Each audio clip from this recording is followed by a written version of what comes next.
is absolutely amazing, whether it be nighttime or daytime, or sort of riding the Terminator, where it's you're in sunshine, but it's dark below, and you really can't make things out. You can see the horizon. It's an amazing place to watch the Earth. Over.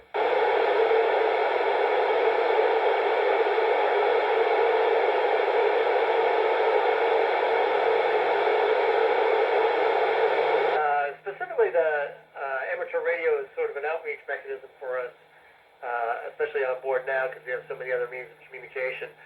But just the understanding and training that goes along with learning to operate the ham radio, the amateur radio systems is just a great wealth of science and helps understand basically how all this works. Over.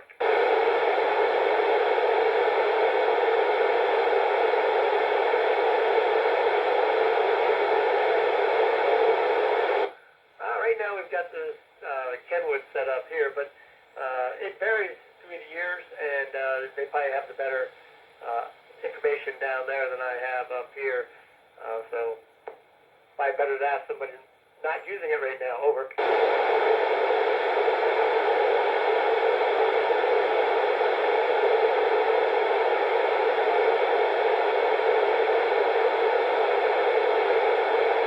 The amazing thing about NBL training, neutral buoyancy lab training for EVAs, is how accurate it really is.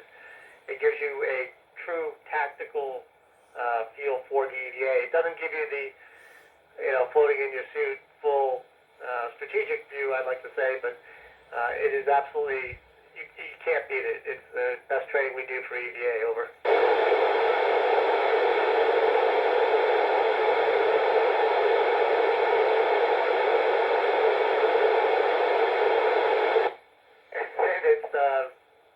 It's varied over the time I've been up here over the past 5 months. So right now, I would say my favorite food is sort of this beef patty. It's similar to a hamburger, but there have been some pastas and some fish and a few other things through the past few months, and it's not the same as on Earth. And I have my druthers as to what I want to have on Earth when I first get home. Over.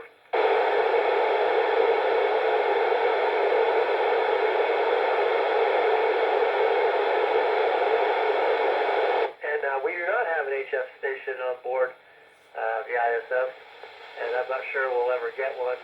As I said, we have so many other means of communication right now, and our time is pretty tightly controlled. So really this is a break for us. Over.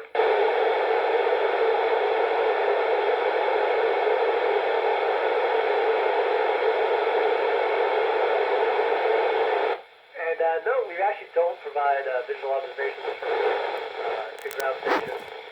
Occasionally, historically, we provided a few. I was on console at Capcom one night, and the ISS observed a volcanic eruption that nobody was recording up in the Aleutian Islands, and that was the first they heard of it was our phone call up to the Alaska Volcanic Observatory. Over.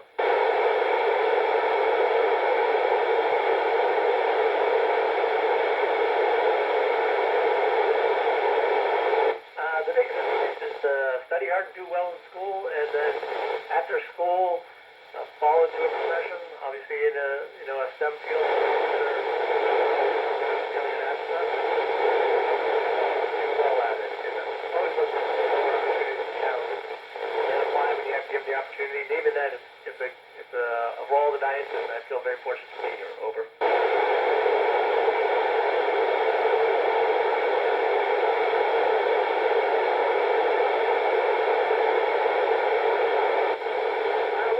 Options up here. People read and write and take photographs, and there's a few musicians that have passed through here. I know people who have done different sorts of projects. Mostly I just kind of like to rest when I have the option and look out the window and enjoy being in space. Over.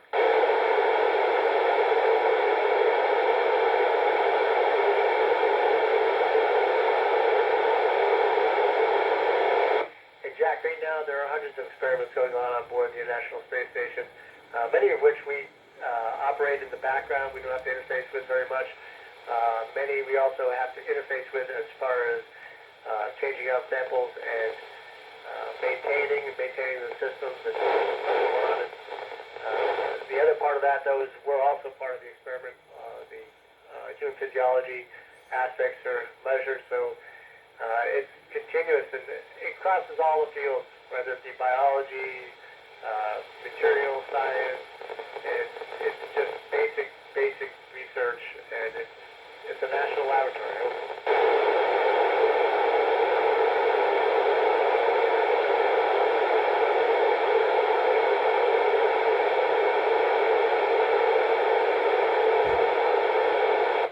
Never had that question before in my life. I really think that's pretty amazing. I don't know where I'd like to go first, but now that you've asked that question, I'll have to think about it. I'm not sure how far I want to go, how much time we have, but I'm sure we'll get there someday. Over.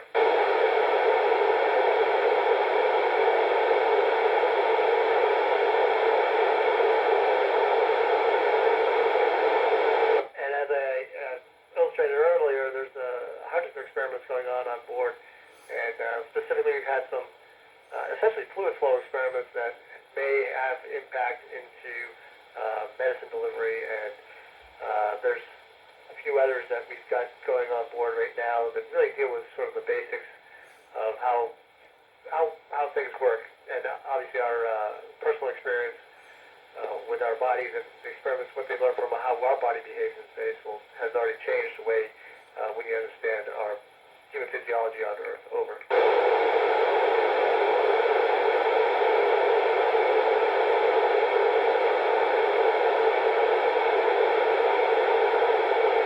Actually, I'm starting to think this is probably the best, because you all are asking so many great questions that I've never had before, and I greatly appreciate that. And I'm starting to think this is my favorite one so far. Over.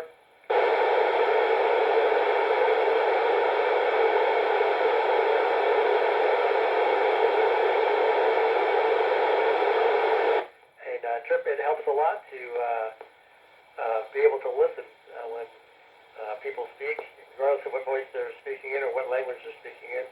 And having that, being introduced to several different languages through the years, it's very nice to have those skills.